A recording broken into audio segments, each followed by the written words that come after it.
여러분 안녕하십니까. 방송으로 보는 신문 아침엔 매일경제 시간입니다.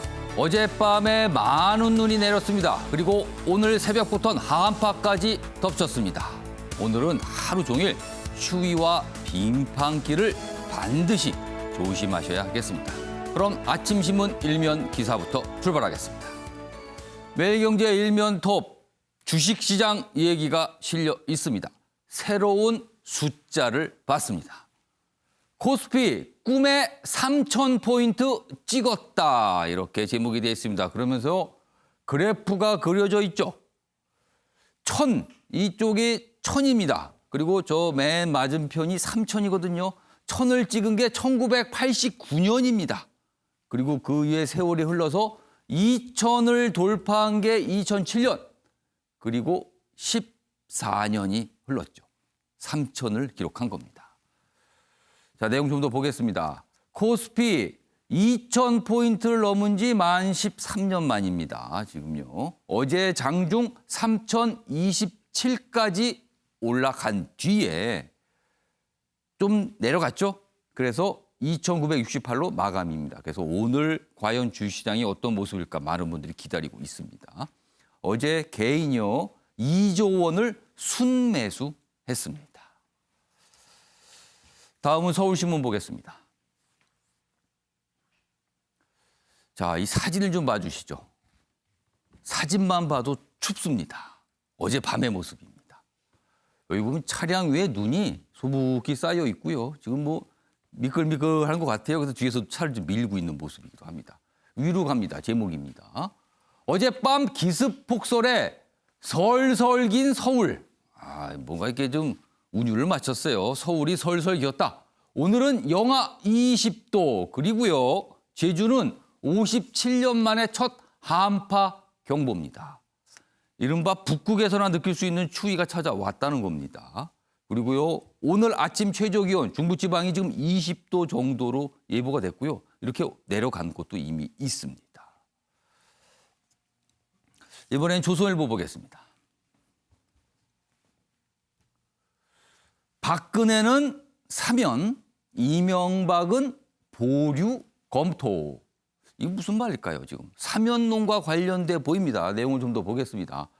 지금 청와대, 그러니까 뭐 여권이라고 할 수 있습니다. 여권 내에서 전직 대통령들의 동시 사면이 아니라 선별 사면을 논의하고 있다. 이런 내용의 기사입니다. 그러니까요. 박근혜 전 대통령에 대해서는 사면을 하고 이명박 전 대통령에 대해서는 형 집행정지, 약간 다른 모습으로 갈 수 있다. 이런 얘기입니다. 마지막으로 국민일보 보겠습니다. 더는 못 참아 자영업자들 줄 잇는 코로나 반발입니다. 특별 방역 조치가 계속 시행되고 있죠. 그러나 많은 자영업자분들이 왜 어디는 되고 어디는 안 됩니까? 이거 형평성 문제 있는 거 아닙니까? 계속 문제 제기를 하고 있습니다. 일관성, 형평성 상실했다. 집단 행동의 모습도 보입니다. 정부 상대 소송 그리고 명령 불복 시위가 벌어지고 있습니다. 자, 지금까지 일면기사 짚어봤고요. 오늘도 뉴스의 행간을 읽어주시기 위해 네 분께서 자리하셨습니다. 한 분씩 소개해드리겠습니다. 화면 가장 맨 왼쪽에 윤영걸 전 매경닷컴 대표 자리하고 계십니다. 그리고 그 옆에는 현근택 전 민주당 법률위 부위원장 나오셨고요. 그리고 이준석 전 미래통합당 최고위원도 자리하셨습니다. 그리고 마지막 자리에는 박창환 장한대 교수 나오셨습니다. 안녕하세요.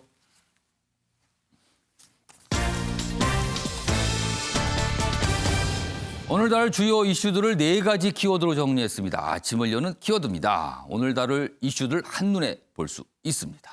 첫 번째 키워드는 불안한 새 역사입니다. 주식시장 얘기입니다. 새 역사를 썼습니다. 그러나 지금까지 오름세가 너무나 가팔랐다. 그리고 이른바 실제 우리나라의 경제 상황과 주식시장의 모습은 너무 동떨어져 있는 거 아닌가. 이런 지적이 나와요. 그래서 불안하다는 분석이 있습니다. 두 번째 키워드는 상경 투자입니다.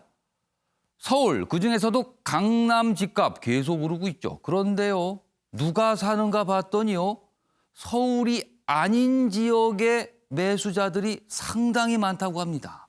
이 얘기도 오늘 준비되어 있습니다. 세 번째 키워드는 사의 미스터리입니다. 추미애 법무장관.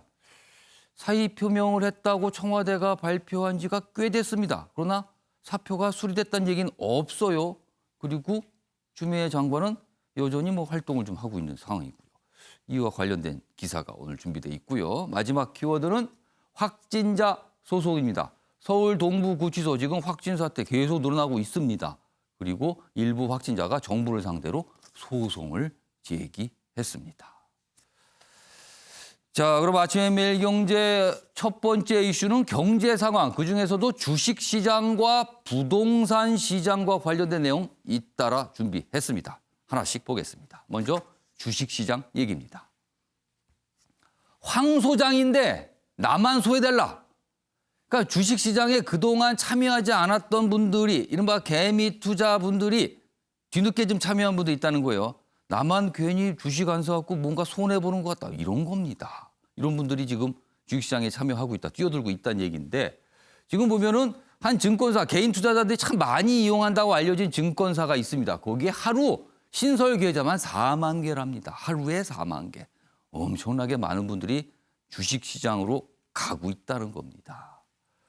자, 여기 보면 그래프도 있어요. 그래프가 지금 앞서 일면서 갔던 그래프와 비슷한 내용이죠. 일단 이 그래프에 흘러가는 모양을 한번 보겠습니다. 여기서부터 출발합니다. 1989년입니다. 쭉 갑니다. 1000포인트였죠. 내려가다 오르락내리락 하죠. 그러다가 2000을 찍고요. 내려가다 다시 올라가다가 여기를 보셔야 됩니다.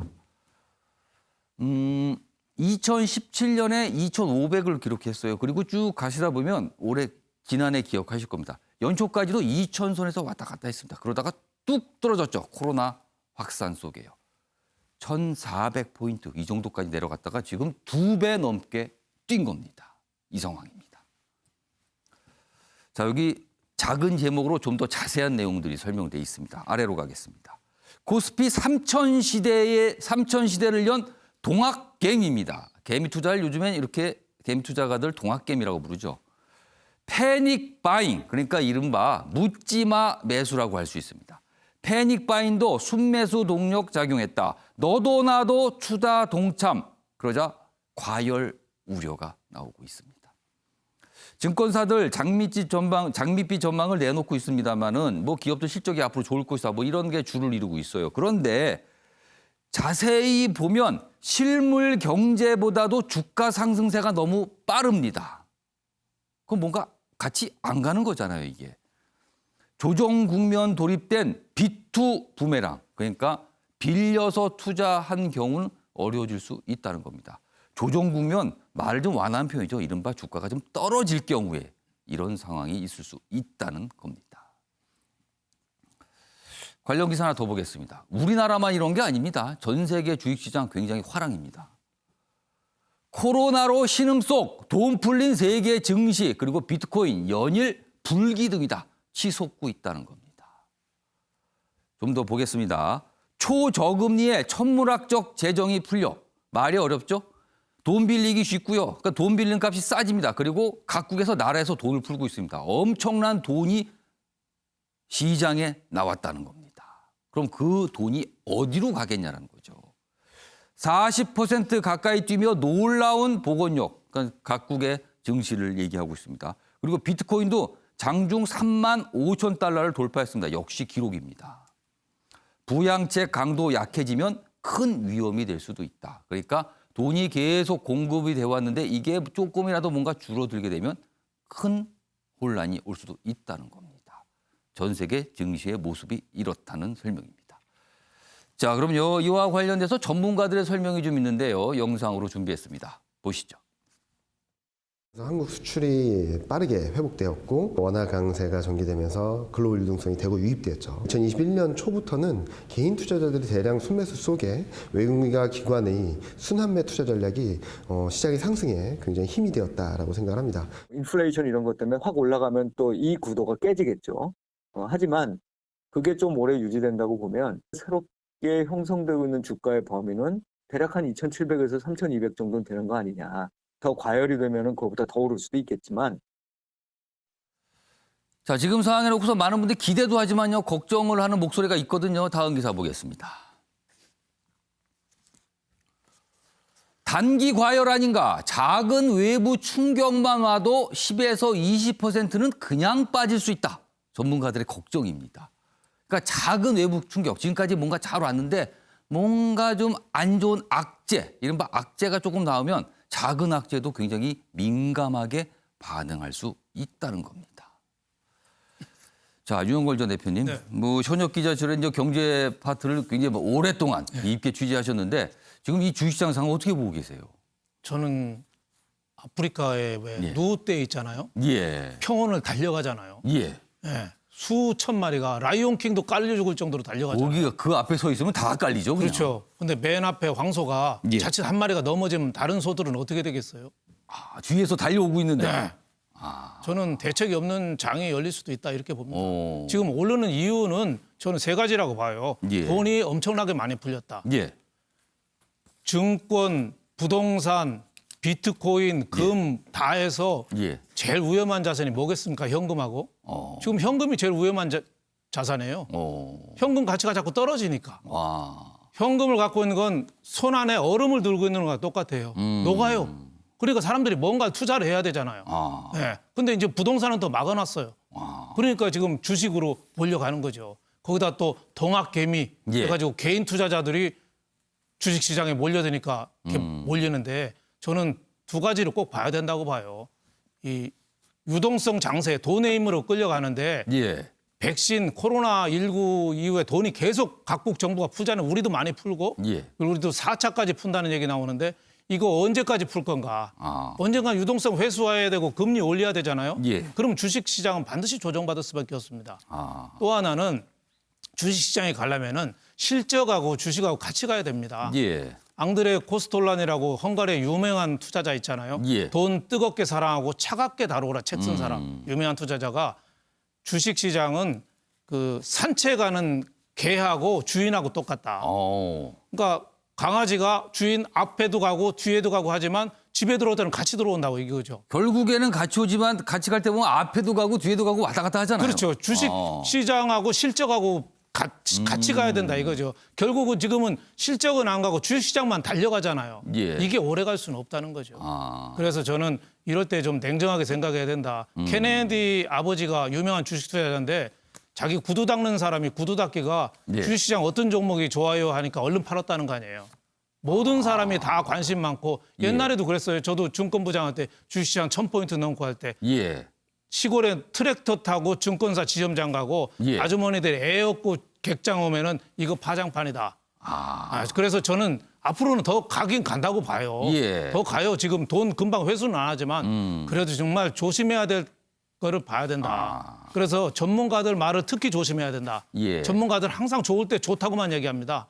좋을 때 좋은 건 다 알잖아요. 3천 넘었으면 지금 4천, 5천 간다고 전문가들 얘기해요. 결국은 내 책임이라. 그래서 전문가들 말을 믿지 마라.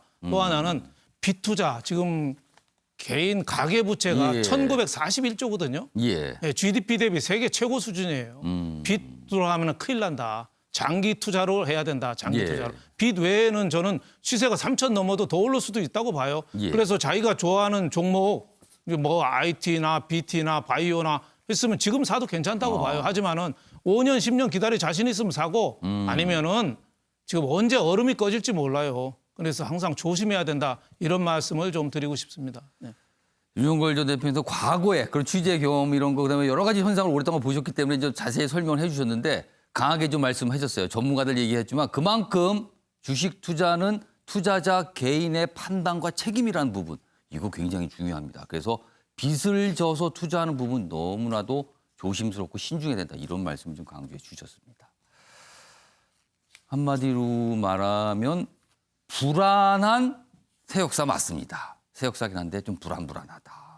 이런 겁니다. 자, 이번에는요. 부동산 시장 얘기 좀 해보겠습니다. 기사가 여기까지 좀 준비돼 있습니다. 보시죠. 불붙은 상경투자. 상경투자. 그러니까 이 뜻은 서울로 와서 투자를 한다는 거예요. 상경투자.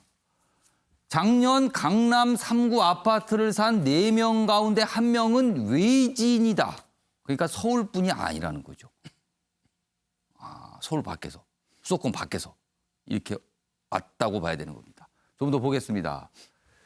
지난해 1월부터 11월까지 뭔가 집계를 해봤습니다.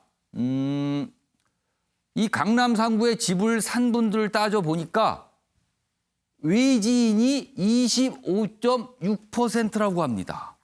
그러면 4분의 1이네요. 2006년 통계 작성 이래 최고 비율을 기록했다. 서울 전역이 한 22%, 그러면은 역시 역대 최고를 기록했다는 거죠. 강남 3구뿐만 아니라 서울 다른 곳도 역시 높다는 거예요. 집값 안 잡히자 외지인 매입 가세한 거 아니냐, 이렇게 분석을 하고 있습니다. 이 얘기 좀 해보겠습니다. 이중석 전 최고위원.